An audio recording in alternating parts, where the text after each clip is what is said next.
السلام علیکم دوستانو، خدای دې وکړي چې روغ او جوړ او صحتمند اوسئ. ګران دوستانو، لکه څنګه چې دغه ویډیو تاسې ګورئ، دا د کمال خان بند هغه ویو ده کوم چې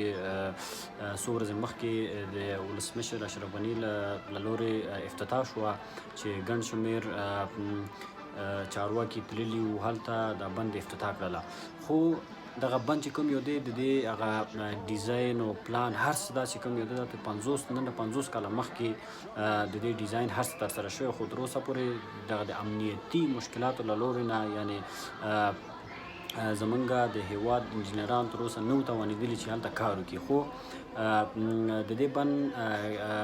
د جوړېدو هغه کوم کریډټ چې دی، واقعا ولسمشر اشرف غني ته هم ورکول کېږي، ځکه چې په دې باندې وتوانېده چې دغه ډیم چې کوم یو دی، د دې چارې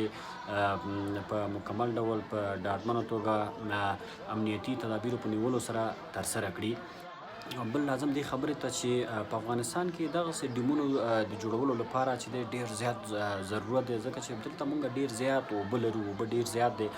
او د دې څخه مونږ په کافي اندازه چې کوم یو دی مونږ فایده ورڅخه نشو اخیستلی، تر اوسه مونږ اخیستې هم نه ده. فقط مونږ یو څو د ګوتو په شمار مونږ ډیمونه لرو. خلاص مونږ د افغانستان اوبه چې دی په همدغسې په وړیا توګه څه ایران ته بهیږي، څه پاکستان ته بهیږي، چې پاکستانیانو د دې په همدغه اوبو باندې ډېر غټ غټ ډیمونه جوړ کړي، کوم چې ښکاره مثال چې کوم دی توربلا ډیم د پاکستان تقریبا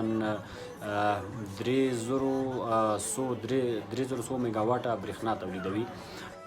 د ولسمشر اشرف غني څخه زموږ غوښتنه دا ده چې باید په کونړ کې یو دغسې غټ ډیم باید جوړ شي، دلته د ټول افغانستان لپاره چې کوم یو دغه ډیم چې کوم دی، نه یوازې د ټول افغانستان لپاره، بلکې دا ډیم به دومره زیاته برېښنا به تولید کړي، افغانستان څخه د باندې کوم نور هیوادونو ته هم موږ برق ورکولی شو. دومره ډېر دغه وړیا اوبه چې کوم یو د ټول پاکستان طرف ته بهیږي، او پاکستانیانو په همدغه اوبو باندې ډېر زیات ډیمونه جوړ کړي، په همدې باندې هغوی دغه اوبو څخه هغوی فایده اخلي. مونږ تر اوسه پورې کوم خاص فایده نه ده اخیستې. برېښنا کوم کمښت چې نن سبا مونږ دلته په مملکت کې دننه مونږ لرو، نو که چېرته دغه ډیم جوړ شي، نو د دې د ډیم د جوړېدو څخه وروسته د افغانستان په ګوټ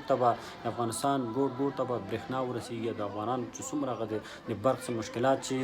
افغانان لري، هغه ټول مشکلات به حل شي.